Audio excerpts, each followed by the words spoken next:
and welcome back to the Empowered to Lead podcast. This is a space for therapists and group practice owners who care about leading well and being empowered to do that in a way that feels authentic within you and the practice that you are building.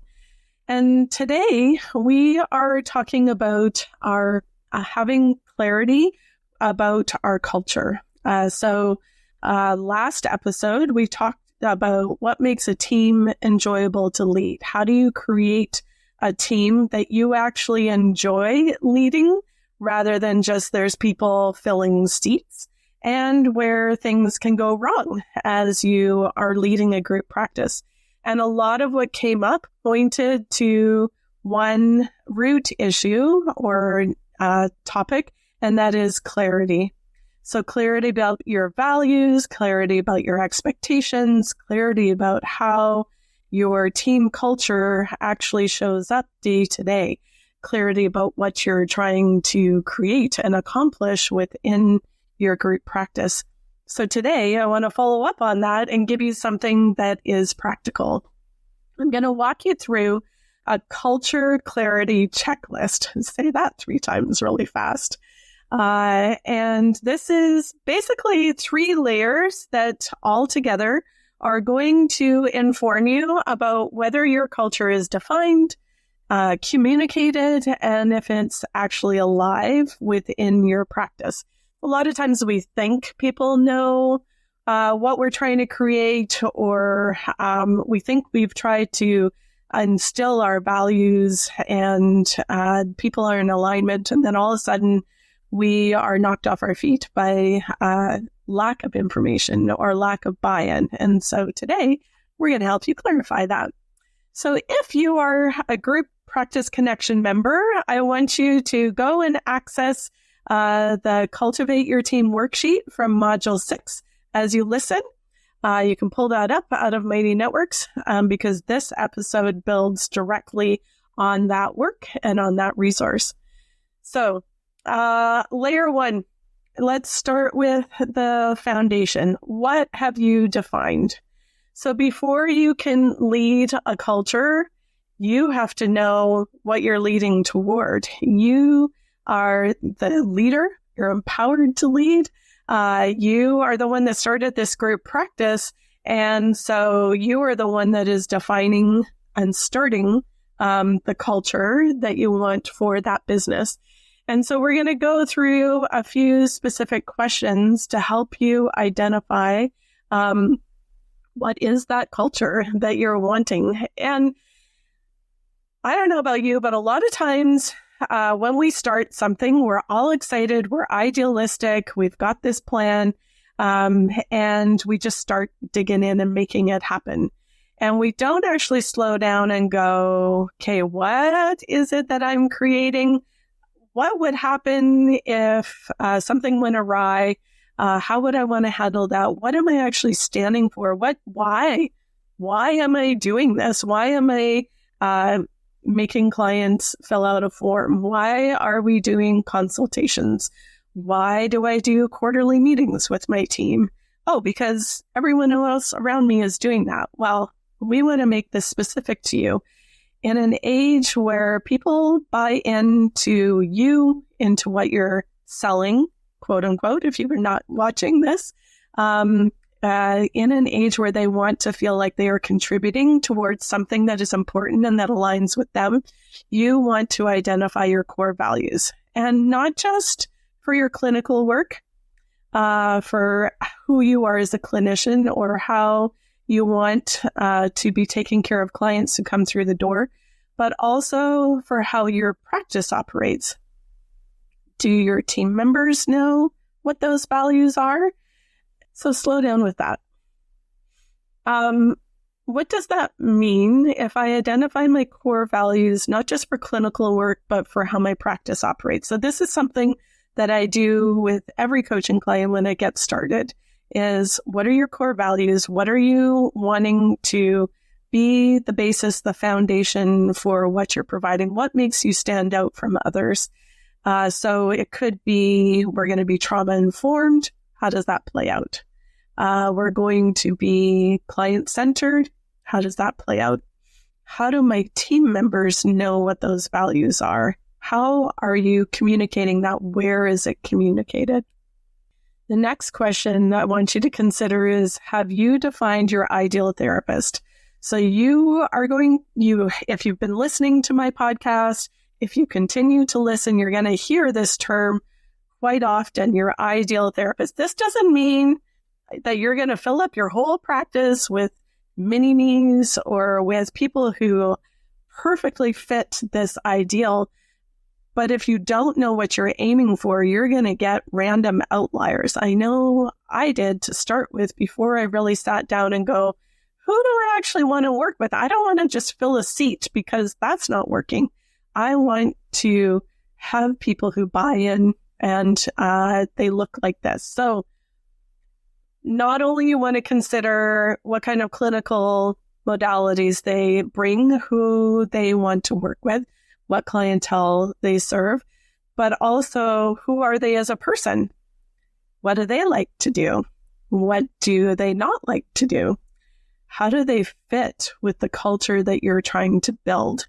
So this matters more than you think when you're hiring. If you have a whole group of therapists who are go-getters and initiators, and then you bring on someone who is not, they're more of a bystander. How do they fit in with that culture? And maybe you want a couple of those in there to balance it out. But if you're not intentional about that, that can affect your team culture. Another question I want you to consider is, have you articulated a vision for your culture beyond what it looks like on paper? So you can name your core values, you can write pretty little scripts about them, but how does that play out? How do you imagine that showing up? So what does it feel like for someone to be on your team? What are they experiencing as a result of these core values? What do you want people to say about working with you, both while they're with you and when they leave? How would they speak about what the culture is at your group practice? A lot of times we have a sense of this, like I've said, and we know this. We have a general view, or we can kind of say it, but we don't actually write it down, and don't write it down in a way that actually guides your decisions. So one of the things that writing down your core values does is it shapes who you're attracting as clients, who you're attracting as therapists, what we're talking about right now, what the culture looks like, what your decisions are going to be when it comes to growth. And so spell them out. And spell them out. There might be 3 different versions of it. So there might be a version for the group practice at large. There might be a version for how do we articulate those values when it comes to clients? How do we articulate that for the therapist that we're trying to bring on? And then how do we articulate those values as it relates to the culture that we're trying to create? If those values only live in your head, they can't actually do the work that they're meant to do. They need to be visible and in a way that you can come back to them when things get hard, or when you're making a hiring decision under pressure. How do they line up with your core values? Have it written down. The second layer that you want to look at is, what have you communicated? So having a culture defined and spelling it out, having it on all of those places like we just talked about, is different from how am I communicating that. And this layer is about the gap between the two. So here's some things to consider. We talked quite a bit in the last episode about expectations. How are you clear about the expectations? So what I want you to consider now with this layer is, do your team members know your expectations? Not just the logistical ones. This is how we book a client. This is how you invoice. This is how you do a consult. Not just those things, but the cultural ones. And this is a sore point for a lot of us. What does it mean to show up well in your practice? And what are your non-negotiables? And where are you kind of like, this is okay? So thinking of a couple of different examples of group practice owners that I've worked with or how I have thought I wanted things to be. So some people expect monthly team meetings. Everybody shows up in person. Some people expect no team meetings. So I don't want a meeting. I want people who are coming in and don't want meetings. There are people who are happy to come in and do their job and leave. Those are very different expectations of culture, both for you and for your therapist. What are some other logistical ones versus cultural? So celebrating birthdays. That could be something the people are coming in and they want to be a part of something. They want to feel celebrated. They want to feel like they're recognized. And you are somebody who is not a good recognizer, or that's not something that you want to do. You want to be very clear. So if you are, so I have, you have heard me say this before. One of my love languages is quality time. And one of the reasons I started a group practice was because I didn't want to do this all alone. I wanted to have people around me. I wanted to have a team atmosphere. And so for me, that meant regular team meetings and everybody showing up. And it was so disappointing when some people wouldn't show up. Maybe the time didn't work. Maybe they forgot, whatever it was. I started to resent some people. And then looking back, I didn't actually set that clear expectation. So when you can integrate that into your whole interviewing, hiring process, into the onboarding. So if it is non-negotiable for you, I know one group practice owner where she sets this in her contract, actually, where we have 12 monthly meetings a year. You're expected to show up at 10 of them. Out of 12, you're free to not be at 2 out of the whole year. And so people sign that contract. They know that this is an expectation. How are you being clear about those expectations for the culture that you have?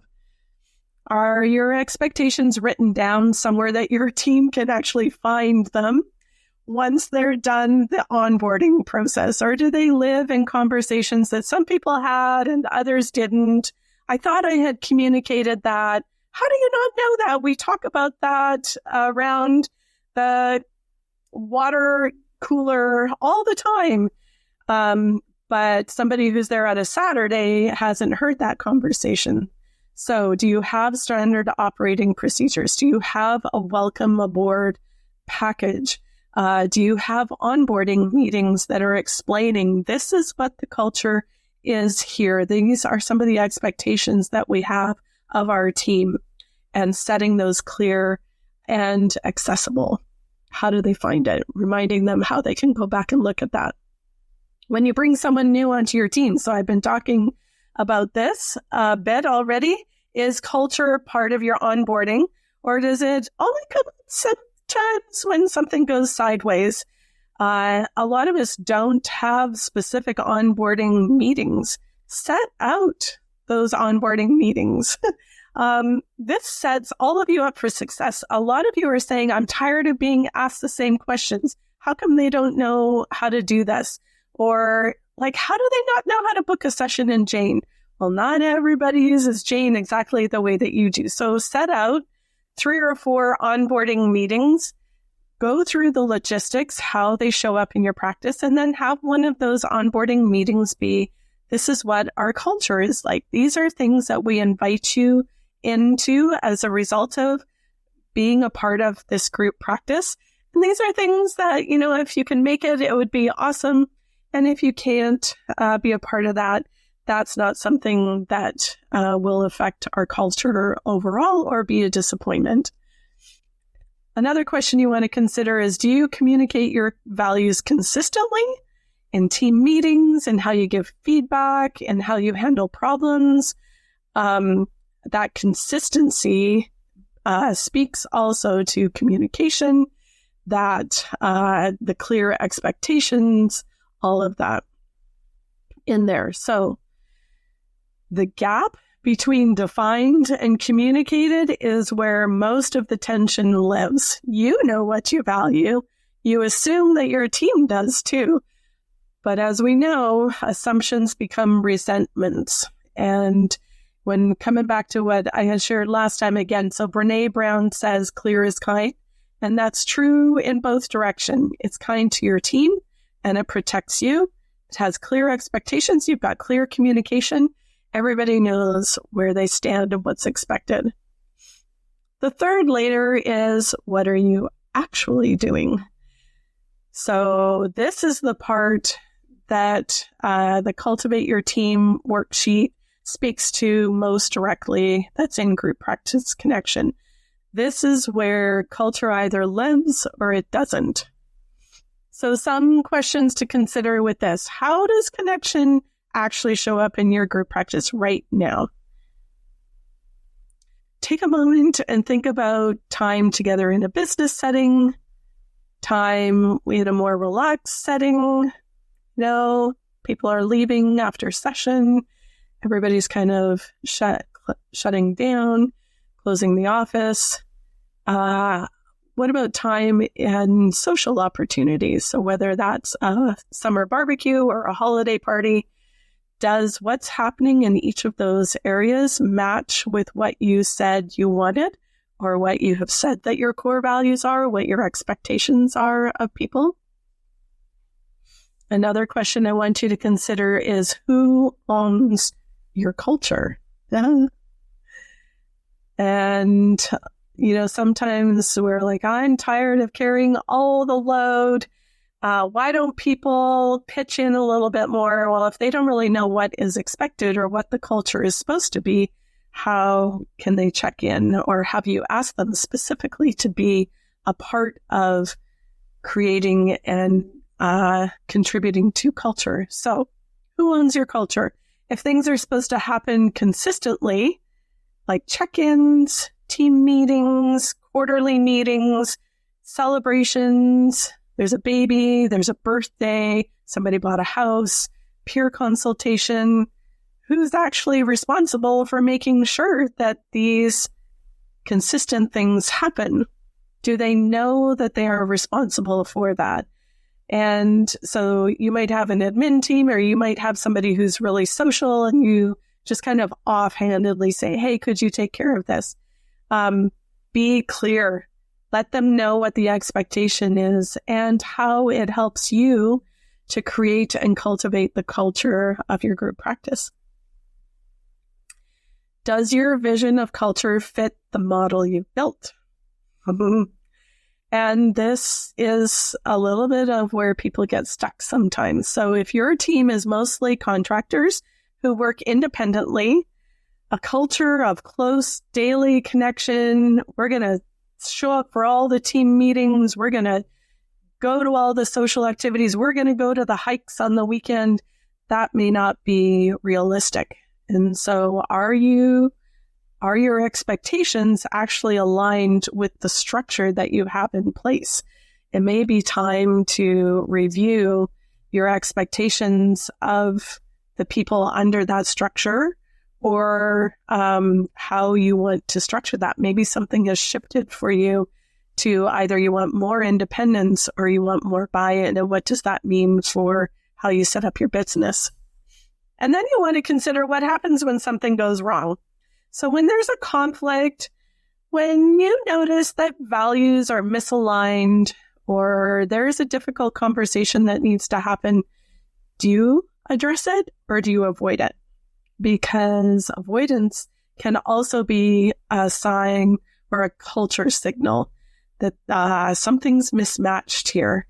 Either that person is not the best fit for the team, or I am not standing in what I actually believe is important, or I've said this is important and I find it really hard to put that into action.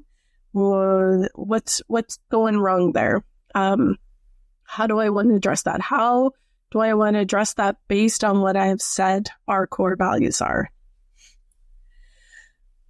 Lots of questions to consider today.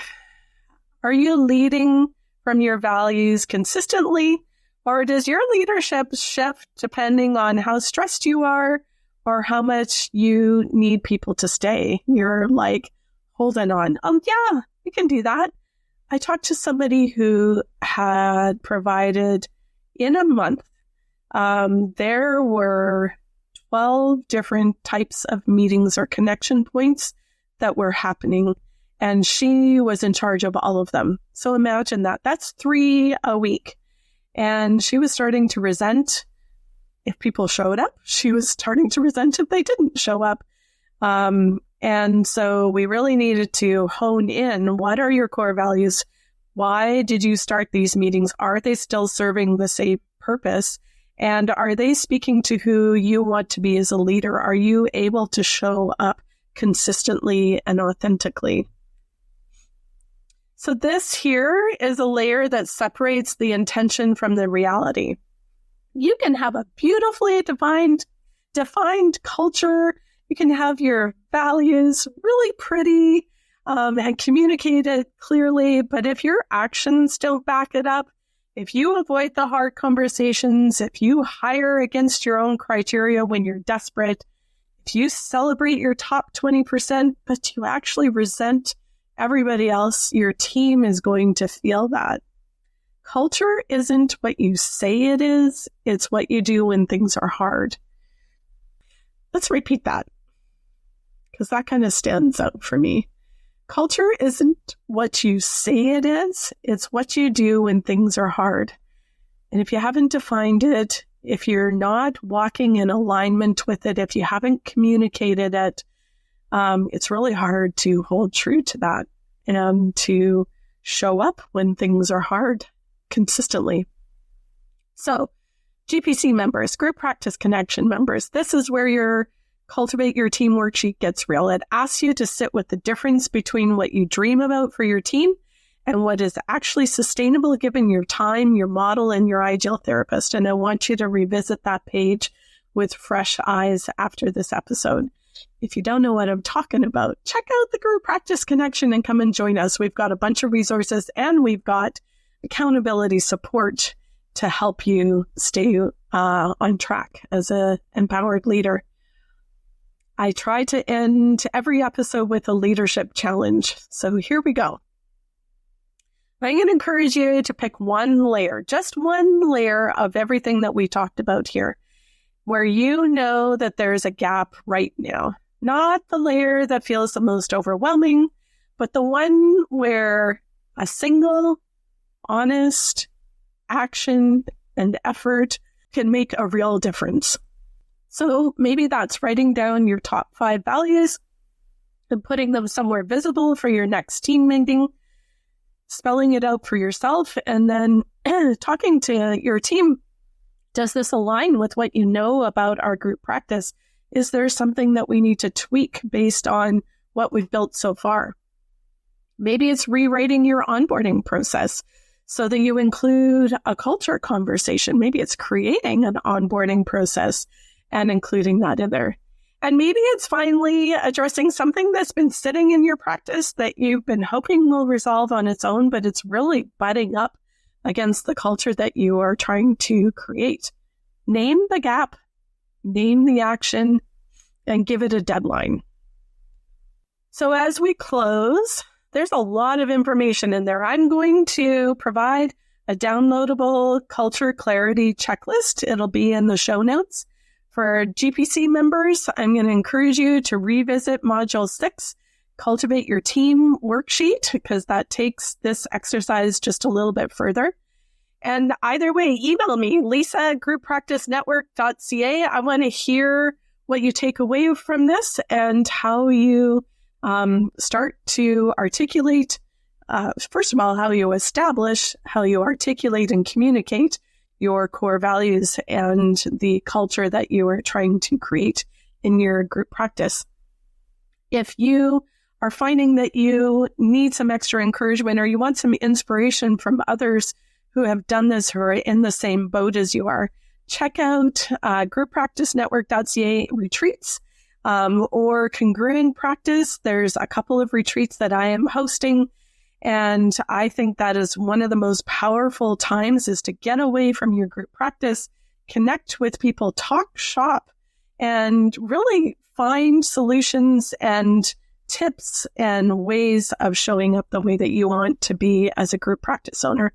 And if retreating isn't for you, it's too hard to get away, join the Group Practice Connection membership. So we have 3 calls a month. We're connecting. We're having conversations like this.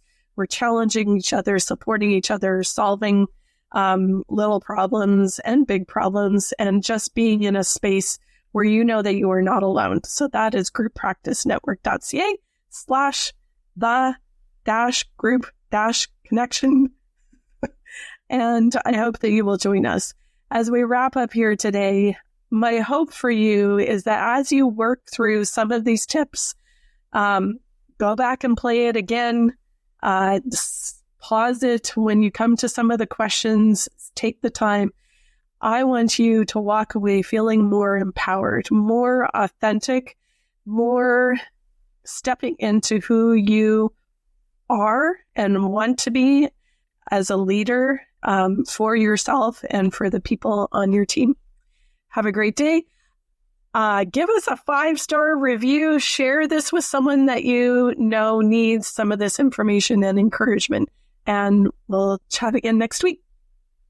Thanks for hanging out with me on Empowered to Lead, the Therapist Practice. If you're ready for deeper support, I'd love to see you inside the Group Practice Connection, my monthly membership where Canadian therapists like you get coaching, community, and the tools to build a business that actually supports your life. You can check it out at grouppracticenetwork.ca. We're building something great here, and I'm so glad you're a part of it. This is Michelle Abraham, and we are honored to have Lisa Catallo's Empowered to Lead podcast on our High Vibe Podcast Network. For more shows like hers and to grab your free gift from the gift fold, head on over to highvibepodcastnetwork.com.